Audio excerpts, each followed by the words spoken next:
नमस्कार, मैं एकता सिंह। स्वागत है आपका खबरों में आजकल में। खबरों की करेंगे शुरुआत, लेकिन सबसे पहले नजरें हेडलाइंस पर।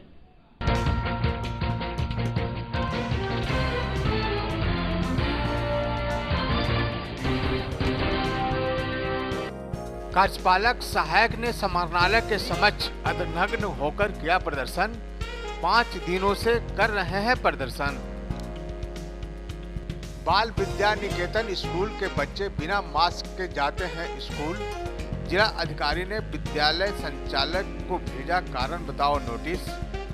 वाहन किया सील। और पुराना जिला शिक्षा पदाधिकारी कार्यालय परिसर व स्काउट गाइड के कार्यालय में 3 दिनों का सेमिनार का हुआ आयोजन।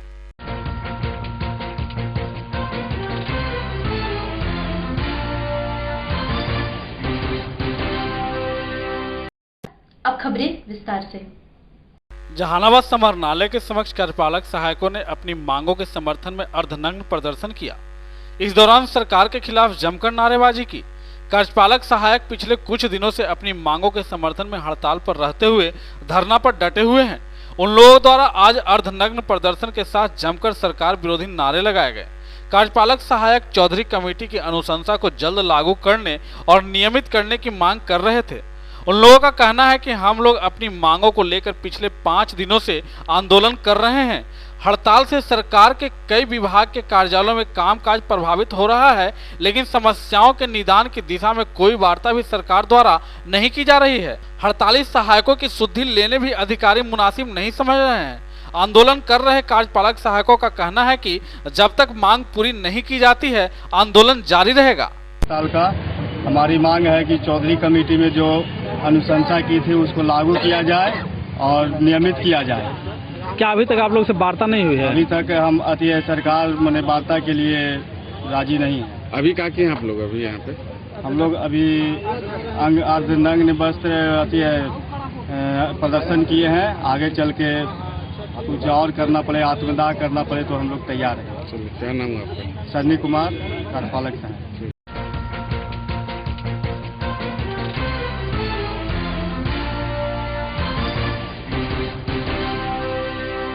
जहानाबाद जिलाधिकारी नवीन कुमार का एक बार फिर देखा अलग अंदाज। सड़क पर उतरकर खुद करने लगे मास्क की चेकिंग। डीएम के सड़क पर उतरने से ट्रैफिक में तैनात पुलिस के होश पाख्ता हो गए।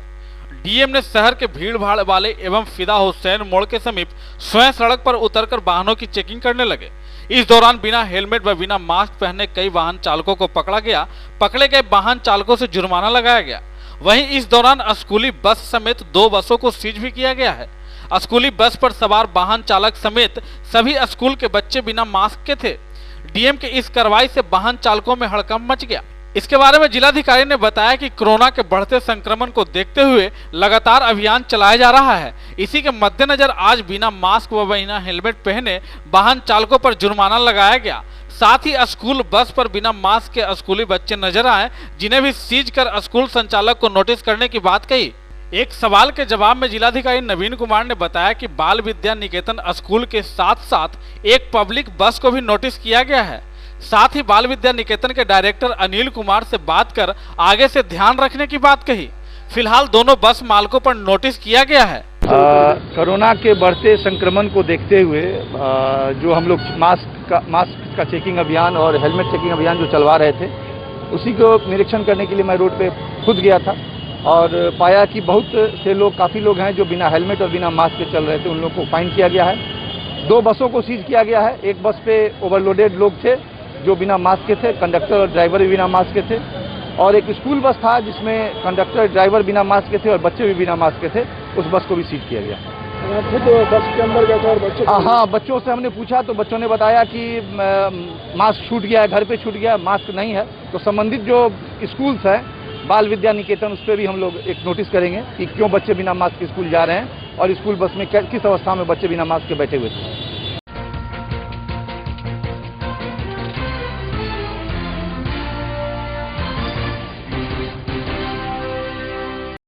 जहानाबाद के पुराना जिला शिक्षा पदाधिकारी कार्यालय परिसर व स्काउट एंड गाइड के कार्यालय में 3 दिवसीय सेमिनार का आयोजन किया गया है। वहीं सेमिनार के प्रथम दिन उद्घाटनकर्ता के रूप में बिहार सरकार के पूर्व मंत्री रामजतन सिन्हा शामिल हुए तथा मुख्य अतिथि के रूप में जिला शिक्षा पदाधिकारी रामसागर सिंह शामिल हुए। वहीं कार्यक्रम में सर्वप्रथम आए हुए अतिथियों को शॉल देकर सम्मानित किया गया। तब पश्चात दीप प्रज्वलित कर कार्यक्रम का उद्घाटन किया गया। गौरतलब हो कि कार्यक्रम में काफी संख्या में स्काउट एंड गाइड के कर्मचारी व बच्चे उपस्थित थे। इस सेमिनार का आयोजन किया गया है, जिसके माध्यम से छात्र एवं छात्राओं को स्वास्थ्य, सुरक्षा और शिक्षा के संबंध में जानकारी दी जाएगी। साथ ही साथ जो हमारे विश्व स्तर पर कोविड-19 का प्रकोप जो बढ़ा हुआ है, उसके रोकथाम के संबंध में भी जानकारी दी जाएगी। इसी के संबंध में आज उद्घाटन हमारे सभापति एवं अन्य शिक्षा के जो पदाधिकारी लोग हैं, इनके माध्यम से आयोजित करवाएंगे। कहाँ से बच्चे इसमें उपस्थित हैं? इसमें प्रॉपर टाउन से बच्चे लोग उपस्थित हैं, जो कि गौतम बुद्ध इंटर विद्यालय जहानाबाद, दूरीधर इंटर विद्यालय जहानाबाद में पढ़ते हैं।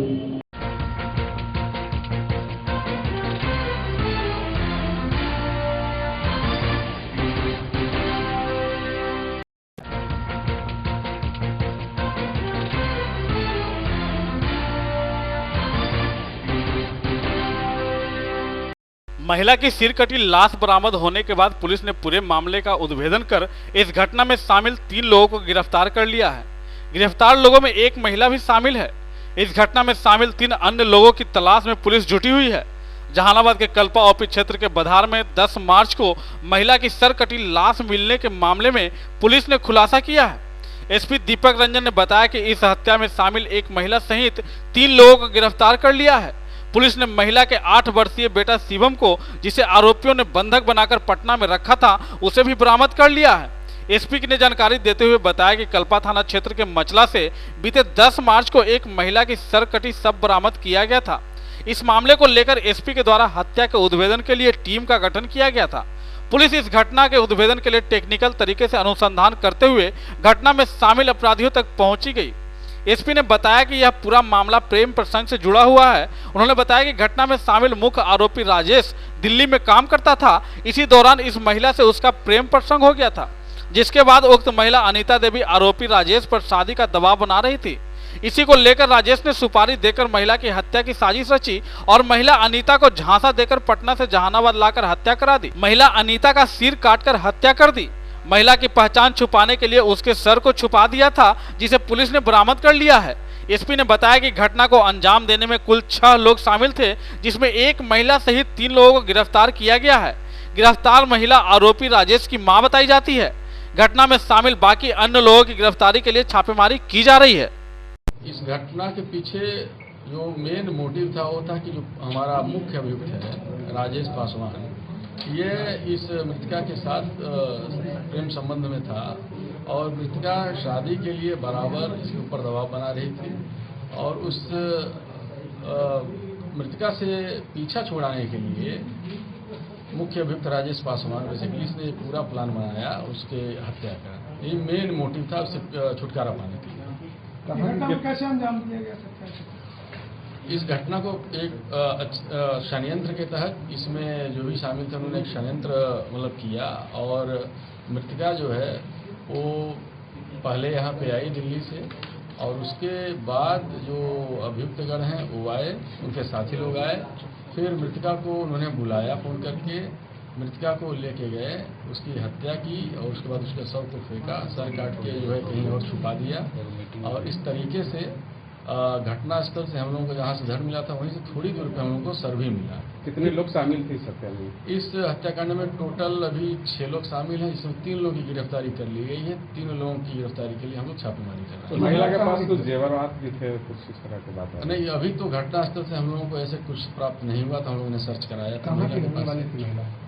महिला की पहचान जो है हम लोगों ने किया अनीता देवी के नाम से। ये मूलतः छपरा जिले की रहने वाली थी और शादी करके ये दिल्ली में रारी के मुंडका थाना के अंतर्गत बाबा हरिदास कॉलोनी में। कितना का सुपारी दिया गया?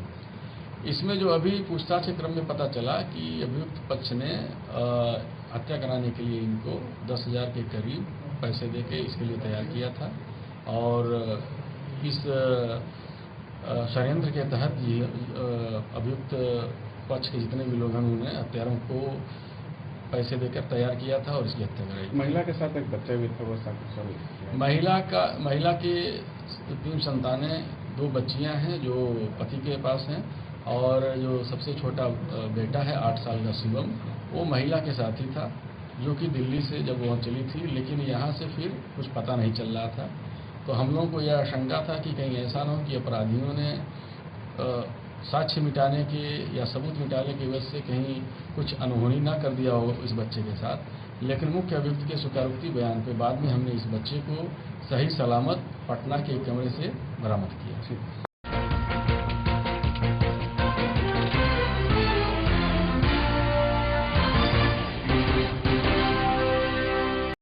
जहानाबाद के कस्तूरबा बालिका विद्यालय में एक कार्यशाला का आयोजन किया गया।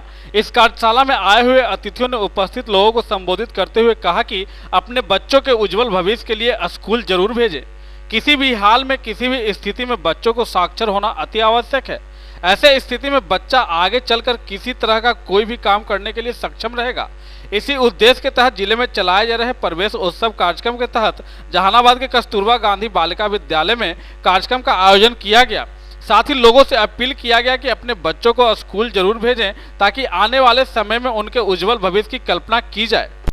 हर वर्ष हम लोग बच्चों का नामांकन करवाते हैं कक्षा 6ठी में। तो एसपीडी के आदेशानुसार 8 मार्च से 20 मार्च तक प्रवेशोत्सव मनाया जा रहा है, जिसमें बच्चों का नामांकन कक्षा 6ठी या कक्षा 9वीं में करानी है। कस्तूरबा में इस कार्यक्रम का आयोजन किया जा रहा है ताकि जितनी भी बच्चियां कक्षा 6ठी में जो हमारा सीट रिक्त रह गया है उसमें 6ठी क्लास के बच्चियों का नामांकन किया जा सके, इसलिए यह कार्यक्रम का आयोजन है जिसमें गार्जियन अपने बच्चियों को साथ में लेकर के आएंगे। क्या कहना चाहेंगे आप गार्जियन को जो यहाँ बच्चे हम लोग गार्जियन से नम्र निवेदन कर रहे हैं एवं उन्हें ये सब कुछ समझाने की कोशिश कर रहे हैं कि परिस्थिति बहुत बदल गई है। आज के समय में बच्चियों को बहुत सुविधाएं मिल रही हैं कस्तूरबा में। पहले जैसी स्थिति अब नहीं रह गई है। बच्चियों को स्टाइफन है या उनका LIC है या उनका रहन सहन, पढ़ने लिखने के लिए हर वो सुविधा मुफ्त में दी जा रही है।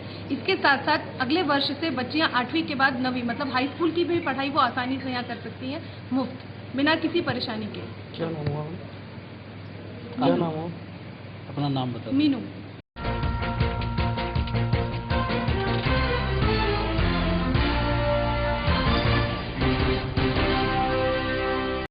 जहानाबाद के ANS कॉलेज में दर्शन शास्त्र विभाग के द्वारा एक दिवसीय संगोष्ठी का आयोजन किया गया, जिसका विषय पर्यावरण संरक्षण में हिंदू धर्म की भूमिका रखा गया था, जिसके मुख्य अतिथि के रूप में गौतम कुमार सिन्हा मगध विश्वविद्यालय बोधगया थे तथा उद्घाटनकर्ता जहानाबाद जिला शिक्षा पदाधिकारी रामसागर प्रसाद सिंह थे। इस मौके पर लोगों ने बढ़ती जनसंख्या, शहरीकरण, आर्थिक विकास, कृषि का विस्तार एवं वन कटाई पर विशेष रूप से चर्चा की गई। साथ ही साथ लोगों ने बताया कि पर्यावरण को देखते हुए फूल, बीज सहित जल के स्रोतों को संरक्षित करने की दिव्य दृष्टि को विश्लेषण कर जनमानस को जागरूक करना होगा, अन्यथा पर्यावरण प्रदूषण का दंश झेलते हुए पृथ्वी बानी मुक्त हो जाएगा। इस मौके पर महाविद्यालय के प्रधानाचार्य डॉक्टर ओम प्रकाश ने बताया कि इस तरह के कार्यक्रम से बच्चों में जागरूकता होती है। इसी उद्देश्य के तहत इस तरह का कार्यक्रम का आयोजन किया गया था। कार्यक्रम का उद्घाटन आए हुए अतिथियों ने दीप प्रज्वलित कर किया। महाविद्यालय के दर्शन शास्त्र विभाग द्वारा पर्यावरण संरक्षण में हिंदू धर्म की भूमिका की पर संगोष्ठी रखी गई है। इसमें कई विद्वज्जन पधार रहे हैं जो पर्यावरण के प्रति छात्रों को, छात्राओं को और यहाँ के लोगों को मोटिवेट करेंगे हम कैसे संरक्षित करें। इस संदर्भ में दर्शन शास्त्र में जिस बातों को रखी गई, वैदिक संस्कृति में जो बात रखी गई है उसको लोग उजागर करेंगे और प्रयोग के रूप में यहाँ प्रस्तुत करेंगे। आज जिसके मेन पूर्व विभागाध्यक्ष पटना विश्वविद्यालय के डॉक्टर NP तिवारी जी हैं जो मुख्य वक्ता हैं और इसके अध्यक्षता कर रहे हैं डॉक्टर जगन्नाथ प्रसाद सिंह।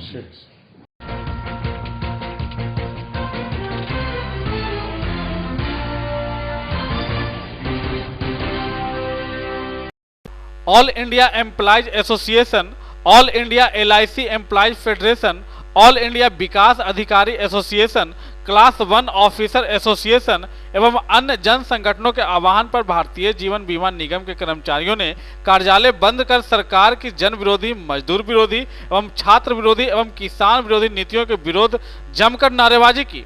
हड़ताल कर्मियों ने सरकार की साम्राज्यवादी, पूंजीवादी एवं उदारवादी निजीकरण एवं वैश्वीकरण की नीतियों की घोर निंदा की।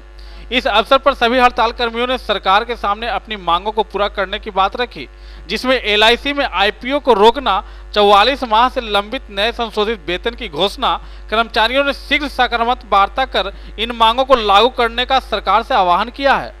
हड़ताल पे आज AIA और फेडरेशन और क्लास 1 एसोसिएशन, EO एसोसिएशन और एजेंट एसोसिएशन, हम लोग सारे लोग LIC में आ रहे, भविष्य में आ रहे IPO के विरोध में यहाँ पे हैं।